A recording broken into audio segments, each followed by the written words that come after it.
بسم اللہ الرحمن الرحیم۔ تمام دیکھنے اور سننے والوں کی خدمت میں السلام علیکم۔ آج میں کمپیوٹر کی جنریشن 1 سے جنریشن 5 تک کی کچھ صورتحال آپ کے سامنے رکھنا چاہتا ہوں۔ بہت سے ویڈیو آگے دیکھنے سے پہلے جنہوں نے چینل کو ابھی تک سبسکرائب نہیں کیا وہ لال بٹن دبا کر چینل کو سبسکرائب کریں تاکہ وہ آنے والی ہر ویڈیو آپ تک سب سے پہلے پہنچے۔ دوست میری طرح نہیں جانتے G1 کیا ہے، G2 کیا ہے، G5 کیا ہے، تو یہ ایک جنریشن کے معاملات تھے۔ ان جنریشن میں یا اس دور میں کیا ہوا، اس سلسلے میں چند باتیں آپ کی خدمت میں گوش گزار کرنا چاہوں گا، اور اس میں معلومات کے ساتھ ساتھ جو ہمارے طالب علم ہیں، خاص کر کمپیوٹر پڑھنے والے، ان کے لیے اصل لوز کی بھی باتیں آ جائیں گی، اصل لوز کے سوال بھی آ جائیں گے۔ وہ سمجھ سکتے ہیں کہ یہ دور G1 جو ہے کس دور میں رہا وغیرہ وغیرہ۔ تو اس سلسلے میں اس کا آغاز کرنا چاہتا ہوں G1 سے۔ جنریشن 1 کمپیوٹر بھی ہے، جنریشن 1 موبائل بھی، اسی جو صورتحال ہوئی یہ وہ سب شامل ہیں۔ اس کا دور جو ہے یہ 1940 سے لے کر 1956 تک ہے۔ تو سب سے پہلے یہ بہت بھاری اور بہت بڑی ویکیوم ٹیوب، الیکٹرانکس ٹیوب جو تھیں وہ استعمال ہونے لگیں۔ یہ سائز کے ساتھ ساتھ بھاری بھی ہوتی تھی۔ اپنے سائز کی وجہ سے ان کو بڑے کمروں میں منتقل کرنا پڑتا تھا، بڑے کمروں میں ان کو لانچ کرنے کے لیے رکھنا پڑتا تھا، اور ان کی زندگی بھی محدود تھی۔ یہ جلدی گرم ہو جاتی تھی اور ان کے خراب ہونے کا اندیشہ تھا۔ ان کو ٹھنڈا کرنے کے لیے ان کمروں میں AC بھی لگایا جاتا تھا کہ جو ان کو ٹھنڈا کرتے تھے، ان کو جلد گرم یا زیادہ گرم نہ ہونے دیتے تھے۔ تو جس کی وجہ AC کی وجہ سے ان کی قیمتیں بھی زیادہ تھیں اور ان پر بھاری اخراجات آتے تھے۔ ان کو بہتر کرنے کے لیے مزید جو جنریشن 2 ہے اس میں بہتری لانے کے لیے کوشش کرنی پڑی۔ تو اگر آپ پرانے ٹی وی اور پرانے ریڈیو دیکھیں تو ان میں چھوٹے چھوٹے ویکیوم یا ویکیوم ٹیوب یا یہ الیکٹرانک ٹیوب آپ کو نظر آئیں گی، وہ اسی قسم کی ٹیوب تھی۔ لیکن یہ جو کمپیوٹر کی جو G1 کی تھی یہ سائز میں بڑی تھی۔ وہ چھوٹے چھوٹے ٹرانزسٹر تھے یا چھوٹے چھوٹے وہ ریڈیو تھے، ان میں وہ تو ایڈجسٹ ہو جاتی تھی۔ لیکن یہ جو کمپیوٹر فرسٹ 1940 سے 1956 کا دور تھا، یہ بڑے بڑے کمروں میں رکھی جاتی تھی۔ تو کہنے کا مقصد یہ ہے کہ وہ چھوٹے چھوٹے الیکٹرانکس ٹیوب جو ہیں وہ آپ کو پرانے ریڈیو اور ٹی وی کھول کر دیکھیں تو اس میں نظر آئیں گی۔ تو یہ قیمتی ہونے کی وجہ سے ان کو بہتر بنانے کی ضرورت تھی، اس کی رسائی تاکہ زیادہ سے زیادہ لوگوں تک، زیادہ سے زیادہ اداروں تک جا سکے۔ تو اس کے لیے کوششیں کی جاتی رہی۔ اس میں صرف کال کرنے اور کال سننے کی صلاحیت تھی۔ آپ کال کر سکتے تھے اور سن سکتے تھے، اس کے علاوہ کوئی اور ایسا آپشن نہیں تھا، کوئی اور ایسی صلاحیت نہیں تھی جس سے کو آپ استعمال کر رہے ہیں۔ اس کے بعد اس کی بہتری کے لیے G2 کا آغاز کیا گیا۔ G2 کا جو دور تھا یہ 1959 سے لے کر 1965 کا تھا۔ اس دور میں یہ G2 استعمال کیا گیا۔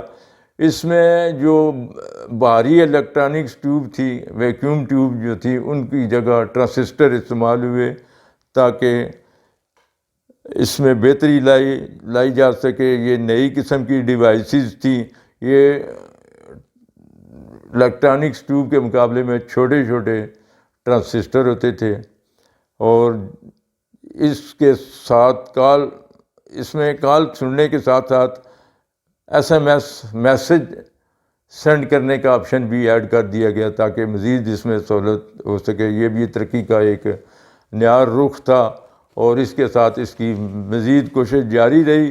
اس کے بعد G3 کا آغاز ہوا۔ G3 کا آغاز جو ہے وہ 1965 سے 1971 کا تھا۔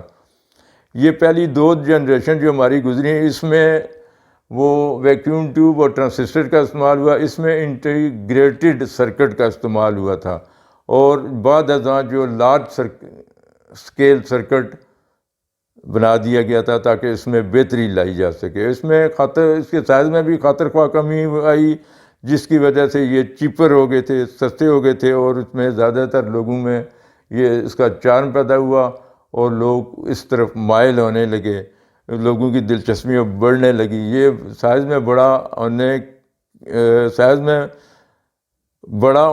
کم ہونے کی وجہ سے برانڈ کے مقابلے بھی جاری ہوئے، اور جو سستا تھا لوگ وہ خرید لیتے تھے جس برانڈ کی کمپنی میں، اور اس کے استعمال کنندگان جو تھے وہ بھی زیادہ ہو گئے. اس کے بعد G4 کا آغاز ہوا. یہ چوتھی نسل کا جو دور تھا، اس میں 1971 سے لے کر 1980 کا دور رہا.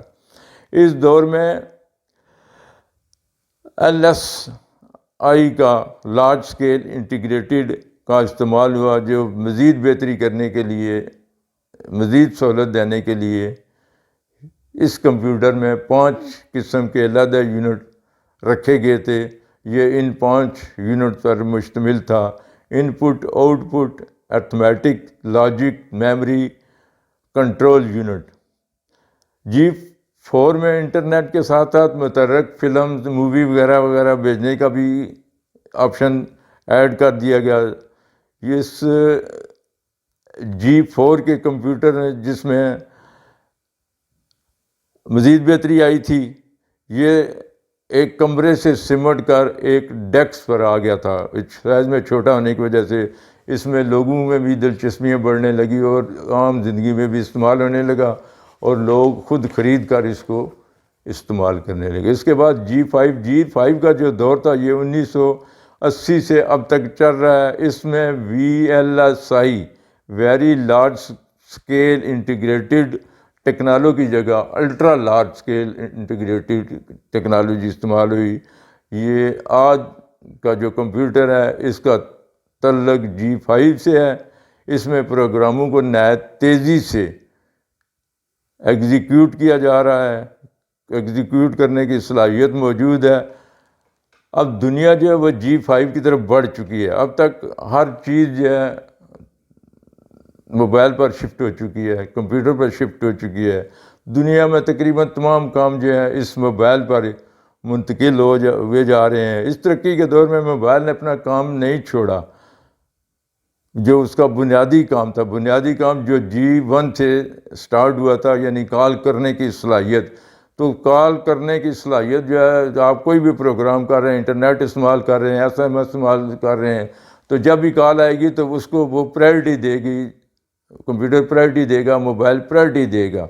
جب تک کال آپ نہیں سنیں، کال سنیں گے یا بند کریں گے یا اس کو ڈیلیٹ کریں گے، تو کال سننے کے دوران وہ سارے کام رک جاتے ہیں. جب کال ختم ہوتی ہے تو وہ سارا کام دوبارہ سٹارٹ ہو جاتا ہے. پاکستان میں یہ جو صلاحیت ہے، یہ تقریباً اگلے مہینے فروری میں اس بارے میں نیلامی ہو رہی ہے. کچھ کمپنیوں میں اپنی نیلامی کے لیے کاغذات جمع کرائے ہیں، تو جلد ہی اس کا دور شروع ہو جائے گا. آج پاکستان میں تقریباً 20 کروڑ کے قریب لوگ موبائل استعمال کر رہے ہیں. 40% جو ہے وہ اسمارٹ فون اور براڈ بینڈ کے صارفین میں بھی اضافہ ہو رہا ہے. تو یہ چند معلومات تھی. انشاءاللہ مزید ویڈیوز میں اس میں بہتری لانے کی کوشش کی جائے گی. بہت بہت شکریہ.